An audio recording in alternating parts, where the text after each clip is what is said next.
हाँ बेटे, तो अब थर्मोडायनेमिक्स के सारे इंपॉर्टेंट क्वेश्चंस, और सबसे पहले सबसे थर्मोडायनेमिक्स का जो इंपॉर्टेंट क्वेश्चन यहाँ नजर आ रहा है वो है फिफ्थ। फिफ्थ क्वेश्चन जो है वो करने का मैं आपको बहुत इजी तरीका बताता हूँ। इसमें बोला है enthalpy of combustion of methane, graphite और हाइड्रोजन दी हुई है 890, 393 और 285। हमें निकालनी है enthalpy of formation of CH4। इसको करने का 1 मिनट का तरीका बताता हूँ। रिएक्शन बनाओ मीथेन के कंबशन का। मीथेन का कंबशन कैसे होता है? Methane plus 2O2 gives CO2 + 2 water. अब मेरी बात सुनो ध्यान से। एक्चुअली में ना जो है ये इस पूरे रिएक्शन की जो एंथैल्पी दी हुई है ना बेटा हमें, वो दी हुई है -890। ये रही, देखो ये रही -890। और जो कार्बन डाइऑक्साइड की एंथैल्पी है ना वो ये है -890 से छुपा के दी हुई है एक तरह से। मतलब देखो ग्रेफाइट को अगर हीट करोगे तो क्या बन जाता है वो? Carbon dioxide.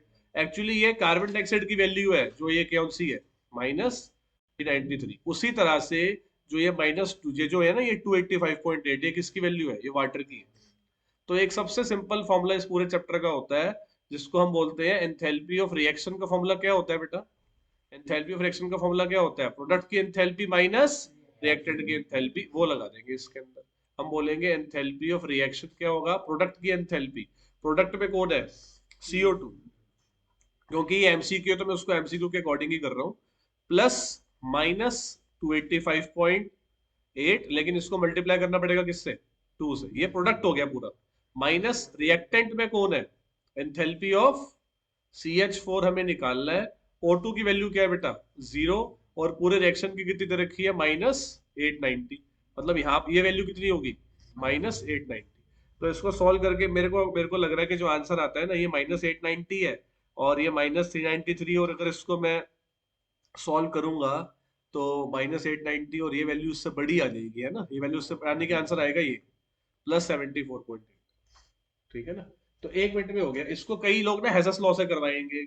मैं आपको शॉर्टकट बता रहा हूं ना कि ग्रेफाइट का जब क्या होगा? कंबशन तो बनेगा क्या?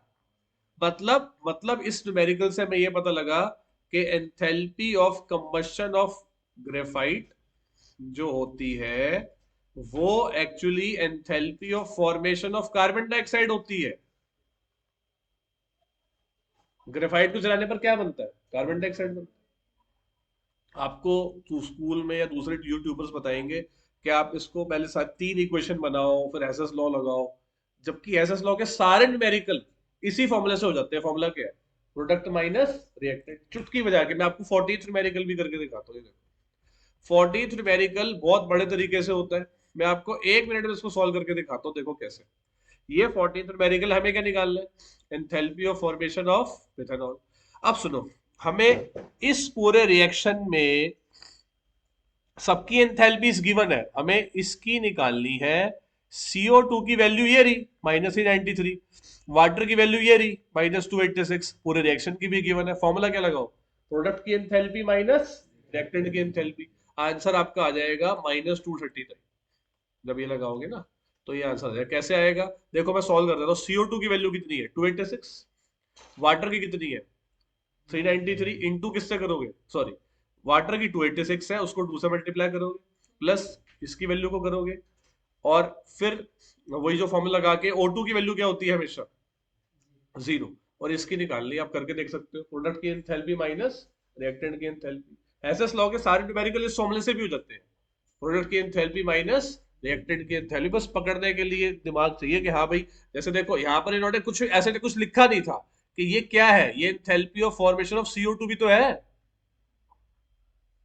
ये इसको सिंपल वे में भी बोल सकते थे, जैसे कि ये न्यूमेरिकल है, देखो ये इसको ऐसे भी फ्रेम कर सकते थे 12th क्वेश्चन की तरह कि इसमें सबकी वैल्यूज गिवन है। देखो CO की वैल्यू कितनी है? -110। CO2 की वैल्यू कितनी है?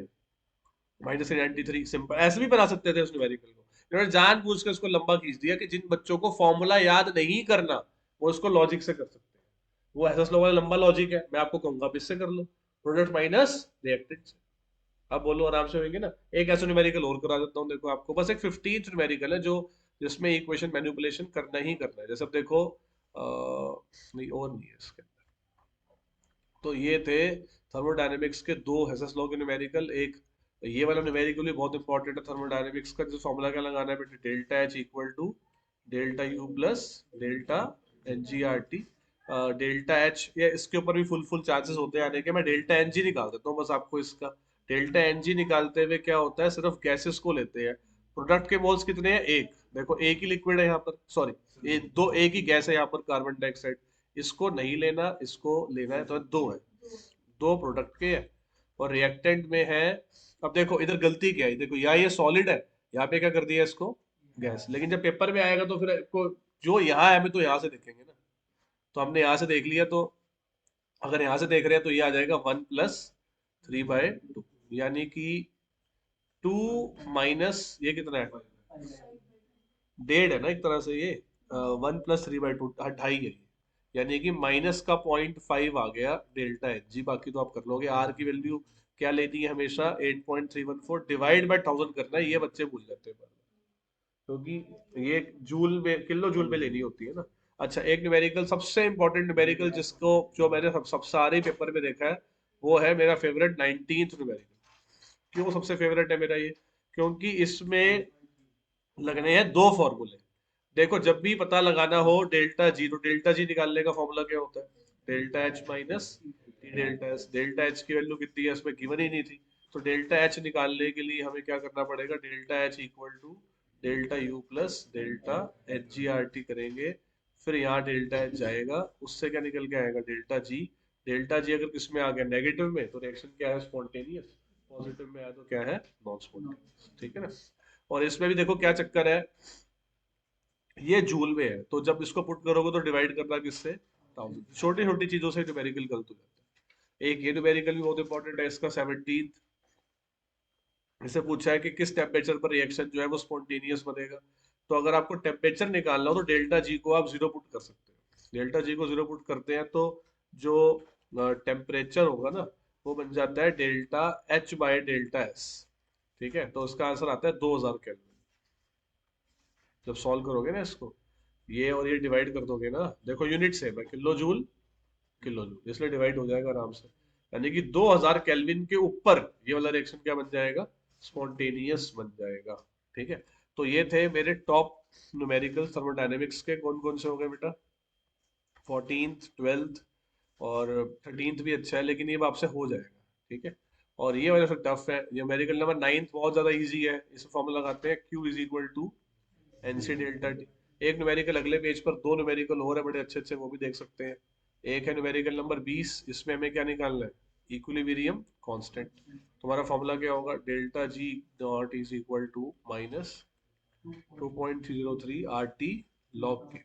और इसमें के की वैल्यू कितनी दे रखी है बेटा, 10। लॉग 10 की वैल्यू क्या होती है, 1। तो 1 मिनट में आंसर आ जाएगा इसका। एक बाकी तो ठीक है, ये थोड़ा कम आने वाले हैं। जो फेमस न्यूमेरिकल्स थे वो यही थे सारे के सारे।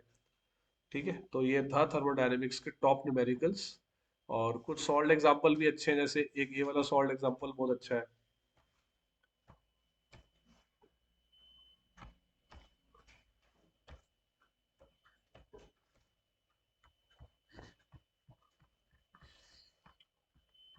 ये वाला, ये भी ऐसे ही हो जाएगा। देखो अब इसमें उन्होंने इक्वेशन नहीं दे रखी, इक्वेशन हमें खुद बनानी है। तो ये न्यूमेरिकल आप लोगों का होमवर्क रहेगा, 6.9 सॉल्ड एग्जांपल। ये भी एसएस लॉ के ऊपर ही है। बाकी सॉल्ड एग्जांपल प्लस जो मैंने 5-6 बताए, ये थर्मोडायनेमिक्स के बेस्ट क्वेश्चंस हैं। इसमें एमसीक्यूज भी दे रखे हैं। ठीक है। तो ये हम इसको एंड